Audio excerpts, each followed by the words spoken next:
We'll get to the good gambling stuff in just a moment. I'll give you my thoughts on game number 6 of the Eastern Conference Finals as the Pacers try to stave off elimination at home tonight against the Heat. Plus, a bunch of money-saving discount coupon codes and who's hot, who's not rundown coming up in just a moment. But first, a little fun stuff here for your Saturday video report. I've told you in the past that I'm an avid, or I used to be, an avid card collector. Baseball, basketball, football, hockey, it didn't matter. I collected them all, but I stopped. I stopped back somewhere in the mid-'80s where it started to get too much of a business. When it was collecting for fun, it was cool. When it got to be a business, when Donruss and Fleer came out, there were too many different competing card sets. I just threw them all.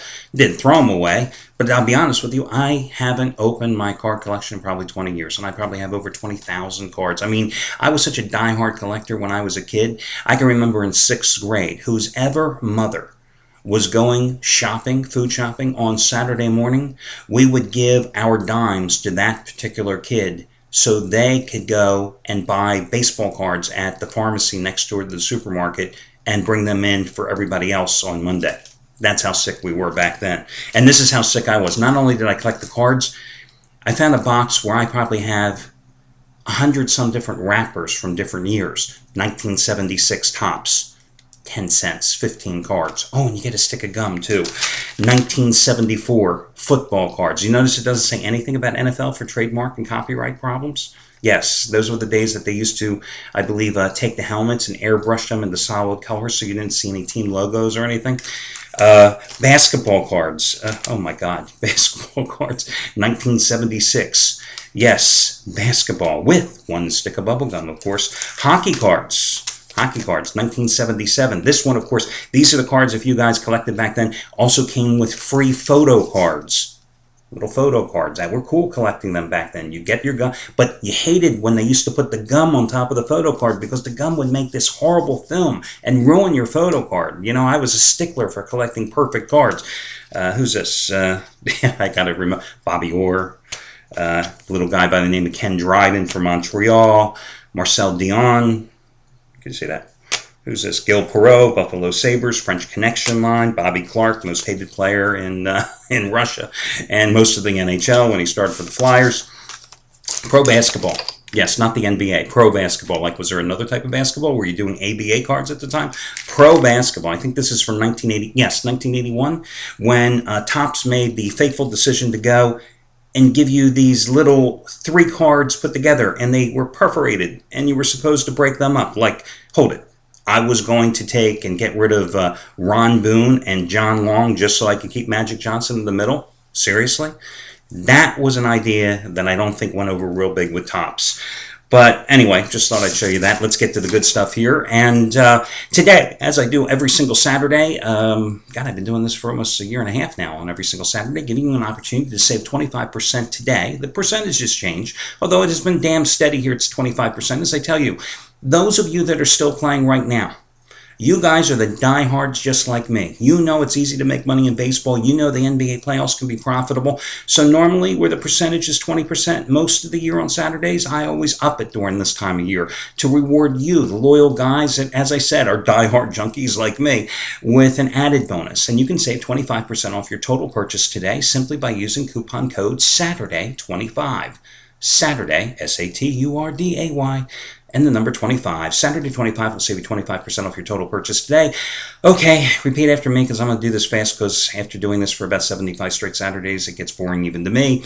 Remember, this is a mix and match coupon, which means you can do this coupon to get a discount to individual picks for handicappers or their packages, their long-term packages as well, and it's a mix and match. You can buy picks, you can buy packages, you can buy multiple handicappers, you can buy an insider money move service. It doesn't matter. The only stipulation is you've got to put everything in your shopping cart at one time to use the one-time usage coupon. So you can't come in and buy Scott Delaney today, at 1 o'clock, and then 3 hours later decide to come in and buy my baseball selections. You got to put everything in your shopping cart at one time. Use the coupon. You will get 25% off your total purchase price. It potentially will save you hundreds of dollars. Saturday 25 is that coupon. The $5 play of the day, I am turning to Brett Atkins, who has made $10 bettors, $2,570 over the past 12 days. Today he has 2 selections. You get them for $5. You save $55 in the process. He has his 59 baseball winner, number 6 out of 9. And he has an NBA total play on the Heat Pacers. You get both plays for $5 simply by using coupon code BRETT, BRETT 5. Brett 5, his first name and the number 5, no space between them. And finally, the half price play of the day, I'm turning to Scott Delaney. Delaney, of course, earlier this week made you money for free on Monday when he hit the charity play of the week, which won for the 14th time in 16 weeks in FYI. If you haven't yet made a donation, please read below the video here today and do so if you participated in the program. He gave you a free winner that night, and today he has his 80-dime winner, number 20 out of 30 on the Heat Pacers. Just hit an 80-dime play in baseball again last night with the Oakland A's as a $1.25 or $1.25 underdog on the run line. This play is just as strong. Remember, it's his biggest NBA lock of the playoffs. He's had one other 80-dimer, and that was a winner as well. $10 bettors up $7,257 following his betting advice on all sports over the past 6 months. And that coupon code is SCOTT40. SCOTT40. His first name and the number 40. So, those are your coupons going today. Other hot handicappers beware of Craig Davis going for winning day number 35 out of 55 with 50-dime winner number 31 of 51.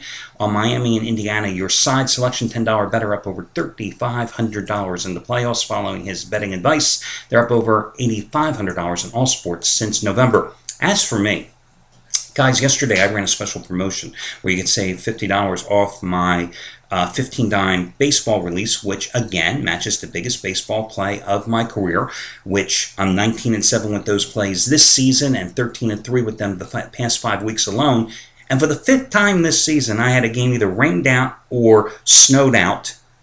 That was a 15-dime play, as St. Louis and San Francisco was postponed. But again, they're making it up today as part of a day-night twin bill. It goes at 1:15 Eastern Time. Guys, if you got the play yesterday, it stands today. Because Matt Cain and Shelby Miller are still going for the Giants and Cardinals, respectively, so nothing has changed in that contest.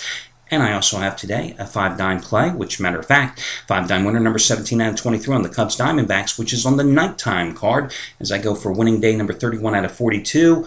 And who knows, baseball winner number 31 out of 41 and potentially 32 out of 42, depending on how the day-night split goes. Let's talk about game number 6 of the finals. Listen, you saw in game number 5 how LeBron took over in the third quarter, a third quarter where the Heat, after getting outplayed in the first half and finding themselves trailing at intermission, managed to quickly erase the deficit because they outscored Indiana 30-13 in that third quarter.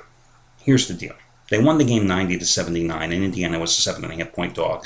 Once again, the Pacers are a dog in this series. They're getting 2.5 points. We all know that Miami in potential closeout games has been money in the bank, at least straight up-wise, with 6 consecutive wins here in the postseason, okay? And last year in game number 6 in Indianapolis, Miami closed out the Pacers in the second round of the postseason. I always say about the law of averages, it catches up with you. George Hill, Lance Stevenson, absolutely pathetic in game number 5. I mean, they combined to shoot 2 for 11 with 5 points and 6 assists, okay? Stevenson did nothing more than run his mouth off against LeBron James and Hill. Once he found out of the game, the offense just became stagnant, okay? I can't imagine that's going to happen again. Now, flip side, playing devil's advocate, you will say, accurately enough, that, hey, Al, Dwayne Wade and Chris Bosh were combined 6 for 15 from the field in game number 5, scoring a total of 17 points in that game. They will most likely be more productive as well. Okay, granted, I'll give you that one, but let me ask you, have Bosh and Wade been productive in this series at all? Wade running around limping on one leg because of the knee injury, and Bosh totally ineffective because he doesn't have the size or the strength to put up with Roy Hibbert, who's just been a monster down low in this series. And I also counter with this to your devil's advocate claim. Wade and Bosh may contribute more, but they're not going to have Chris Anderson, whose flagrant foul was upgraded to leading to a suspension for today's game. This guy hasn't missed a shot in the series so far. I think he's 15 for 15 from the field, so he is not available. Another big body, one of the few that the Heat have, unavailable for this contest. And Haslam, Udonis Haslam, had 16 points in game number 5. After he had the big game number 3 with 17 points, I told you, you can't win many games if you're going into them thinking that Haslam's going to contribute double-figure scoring. So if you take away Haslam's scoring exploits and give those points to Wade and Bosch, I call it a wash, guys. The key, obviously, for the Pacers here, they've got to dominate the boards. When they've dominated the boards in this series, they've either won or they've put themselves in a position to win, as they did in game number 1. I just think Indiana doesn't want to get closed out at home for a second straight year by the Heat. I think this is a battle of attrition. This is a battle of styles. You've got a Miami team that needs to run the floor. You've got an Indiana team that wants to slow down the pace. I think the Pacers pull off the upset today. Am I betting this game today? Absolutely not, but I can't wait to watch it. The San Antonio Spurs are still sitting there going, God, please go to a Game 7. I mean, we don't have to start the playoffs till June 6th. Let them keep beating each other up. But anyway, I like Indiana plus the points in this one. No baseball free pick. Made it 7 out of 8 baseball free picks by giving a winner on the Reds 6-0 over the Pirates last night. To be honest with you guys, other than the makeup game today, which is my best bet, the 15-dime release on the Giants and Cards in the early game of the twilight doubleheader, and my normal play on the Cubs and Diamondbacks, I don't really like anything on the baseball card today, just being honest with you. Well, best of luck to you guys, and I will catch you again on Sunday.